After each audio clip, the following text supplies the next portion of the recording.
આપણે ફરીથી રજીસ્ટ્રાર સાહેબ અહીંયા આવે એટલે ફરીથી આવવાનું છે અને આ વખતે 1000 ખેડૂતોને લઈને હું આવવાનો છું. સાહેબનું ધ્યાન દોરજો. કરવું હોય તો કામ કરો. ભાજપની ગુલામી નથી કરવાની કોઈએ.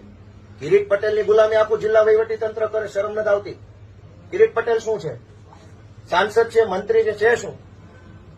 શરમ આવવી જોઈએ. આપણે ખેડૂતના રોટલા ખાઈએ છીએ, ખેડૂતનો પગાર ખાઈએ છીએ, ખેડૂતના પ્રતાપે આપણે બંગલાની એસીમાં હુઈએ છીએ. શરમ આવવી જોઈએ. ખેડૂત ન હોત તો ત્યાં કઈ મિલમાં પાણા ભાંગતા હોત? કોઈને શરમ નથી આખા જિલ્લા વહીવટી તંત્રમાં.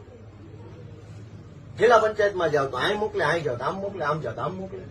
કરવાનું હું? તો સાહેબ મારી રજૂઆત તમે બે ત્રણ મુદ્દા સાંભળો.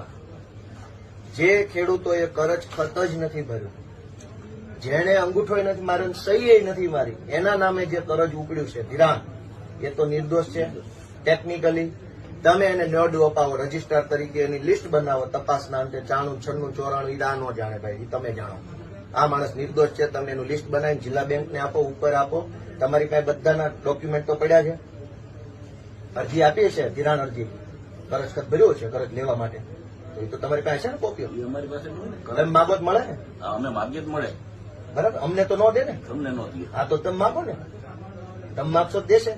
માગી લો બધી મંડળી પાસે કરજ ખત લાવો, એ 3 વર્ષના સાતપત્રક લાવો.